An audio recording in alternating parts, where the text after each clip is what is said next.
खोटा सिक्का। संजय और शिवानी सगे भाई बहन थे, पर दोनों के स्वभाव में बहुत अंतर था। संजय बड़ा जिद्दी और कामचोर था। वह स्कूल में जी चुराता था। जब तब किसी न किसी बच्चे को पीट आता था। माता पिता का कहना नहीं मानता था। इसके विपरीत शिवानी सबका कहना मानती, मन लगाकर पढ़ती, माँ के साथ काम भी करती, साथ ही सबसे अच्छा व्यवहार भी करती, बड़ों का आदर सम्मान करती। संजय का बिगड़ जाने का सबसे बड़ा कारण उसके माता पिता थे। वह कहते हैं कि बेटा खरा सिक्का होता है और बेटियां खोटा सिक्का होती है। उस परिवार में अनेक वर्षों बाद लड़का हुआ था। दादा दादी, माता पिता सभी ने उसे सिर पर चढ़ा रखा था। बात उसके मुंह से निकलने की देर थी कि उसकी जिद पूरी कर दी जाती थी। संजय की आदत बन गई कि वह अपना हट पूरा करके ही मानता। यदि सीधे सीधे काम न बनता तो वह रोने लगता या अपने पैर पटकता। शुरू में तो वह बच्चा है, बड़े होने पर अपने आप समझदारी आ जाएगी, यह सोचकर उसके माता पिता ने उसकी हरकतों पर ध्यान ही नहीं दिया। पर बड़ा होने पर संजय उनके लिए बहुत बड़ी समस्या बन गया। पढ़ाई लिखाई में उसका बिल्कुल मन न लगता। एक कक्षा में वह 3-3, 4-4 वर्ष तक पढ़ा रहता। तभी उसे जैसे तैसे उत्तीर्ण किया गया। वह सारे दिन खेलता, बच्चों से मारपीट करता। उसके माता पिता समझा समझा कर थक गए कि वह मन लगाकर पढ़ाई करे। उस पर कोई असर ही नहीं होता। उसके सामने पुस्तक खुली रहती और वह इधर उधर देखता रहता। घर पर पढ़ाने के लिए अलग अलग तरह के शिक्षक की नियुक्ति भी की गई, पर वह भी सब बेकार। बच्चा ही ना पढ़े तो शिक्षक भी क्या कर सकता है। अब संजय के पिता उसके लिए बड़े ही चिंतित रहते। वह चाहते थे कि थोड़ा बहुत सो पढ़ जाए, जिससे बड़ा होकर अपना जीविका का निर्वाह कर सके। अब वह 16 साल का हो चुका था। उसकी मूछें निकलने लगी थी, पर अभी भी वह 6ठी कक्षा में ही था। उससे 2 वर्ष छोटी शिवानी अब 10वीं कक्षा में आ गई थी। शिवानी पढ़ने में होशियार थी। स्कूल से भी उसको कोई न कोई पुरस्कार मिलता ही था। माता पिता ने बेटी की सदा उपेक्षा की, पर उसके गुण उन्हें आकर्षित करने लगी। अब शिवानी की प्रशंसा करते तो संजय चिढ़ उठता और किसी न किसी बहाने से शिवानी को तंग किया करता, उसे मारता। शिवानी इसे भी चुपचाप से सह जाती। कभी भी माता पिता से भाई की शिकायत नहीं की। वह जानती थी कि अंत में भाई का ही पक्ष लेंगे। समय के साथ साथ संजय और शिवानी दोनों बच्चे बढ़ते गए। संजय के साथी भी उसके जैसे ही थे। पढ़ाई से जी चुराते थे, इधर उधर उद्यम मचाने वाले। संजय ने उनके साथ रहकर सिनेमा देखना, पान खाना, सिगरेट पीना, नारेबाजी, हुल्लड़बाजी, यह सब काम भी सीख लिए। पढ़ने वाले अच्छे बच्चे सदा संजय और उसके साथियों से दूर ही रहना पसंद करते थे, क्योंकि किसी से भी झगड़ा, मारपीट करना आदि उनके बाएं हाथ का खेल था। एक बार छात्र संघ के चुनाव पर संजय और उसके साथियों ने विद्यालय में खूब हुड़दंग मचाया, तोड़ फोड़ की, मारपीट की। परिणाम यह हुआ कि प्राचार्य जी ने उसे क्रोधित होकर विद्यालय से निकाल दिया। संजय के पिता ने बहुत प्रयास किया, पर उसे विद्यालय में फिर से प्रवेश नहीं मिला। अन्य दूसरे विद्यालय में भी अनुशासनहीनता की रिपोर्ट के कारणों से उन्हें नहीं लिया गया। परिणाम यह हुआ कि अब संजय को घर ही बैठना पड़ा। संजय के पिता और बूढ़े हो चले थे। नौकरी से भी वह पद निमृत हो ही गए थे।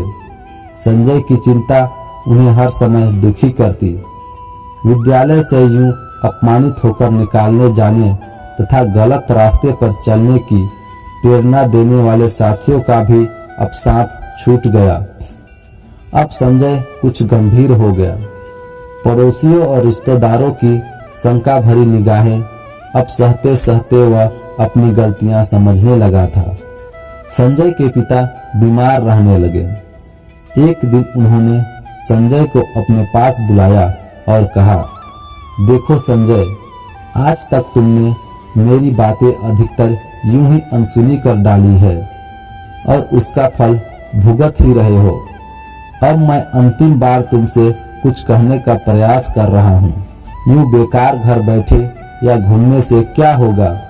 यदि तुम चाहते हो तो मैं तुम्हें छोटी सी दुकान खुलवा दूंगा। मैं तो अब बूढ़ा हो गया हूँ, कभी भी भगवान के घर से बुलावा आ सकता है। नौकरी के समय जो थोड़ा बहुत पैसा बचाया है उससे शिवानी की शादी भी करवानी है। हमारे पास न अपना मकान है न ही कोई संपत्ति। मैंने तुम बच्चों के लिए ही सारा पैसा खर्च कर दिया। न जाने कितने अरमान से तुम्हें पाला था। कहते कहते संजय के बूढ़े पिता की आंखों से आंसू बहने लगे, पर शीघ्र ही उन्होंने अपने आप पर नियंत्रण कर लिया और फिर से गंभीरता पूर्वक कहने लगे, तुम अच्छे प्रकार से सोच समझ के 2-4 दिन में अपना निर्णय मुझे बता देना। कहीं ऐसा न हो कि मेरे जाने के बाद तुम दाने दाने के मोहताज हो जाओ।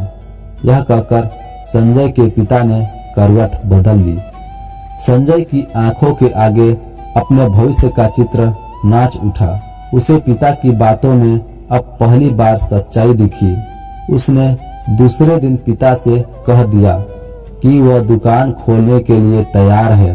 संजय के पिता ने थोड़ी पूंजी लगाकर उसके लिए छोटी सी दुकान खुलवा दी। साथ ही यह भी कह दिया कि उनके पास जो भी धन था वह उन्होंने लगा दिया है। संजय को लाभ हानि सहने के लिए स्वयं तैयार रहना होगा। अब संजय सारे दिन अपनी छोटी सी दुकान पर बैठा रहता। उसकी समझ में यह बात भी आ गई थी कि धन कमाना कितना कठिन है। पढ़ने के समय पिता का धन बिगाड़ने का उसे अब अधिक दुख हुआ था। शिवानी सदैव अच्छे अंकों से उत्तीर्ण होती गई। वह बैंक की प्रतियोगिता परीक्षा में बैठी और वहां भी उत्तीर्ण हो गई। साथ ही साथ बूढ़े माता पिता का हाथ बटाने लगी। घर के खर्चों की कुछ जिम्मेदारी अपने ऊपर ली और उसने अपने माता पिता की चिंता भी दूर कर दी। अब माता पिता, पड़ोसी, रिश्तेदार सभी शिवानी की प्रशंसा करते थकते नहीं थे। शिवानी ने बैंक अधिकारी के रूप में कुशलता से अपना काम करते हुए अधिकारियों और सहकर्मियों में सम्मान पूर्वक अपना स्थान बना लिया था। एक बार शिवानी के यहाँ कार्य की परीक्षण के लिए क्षेत्र अधिकारी आए तो शिवानी का शील स्वभाव, कार्य कुशलता तथा व्यवहार पर मुग्ध हो बैठे।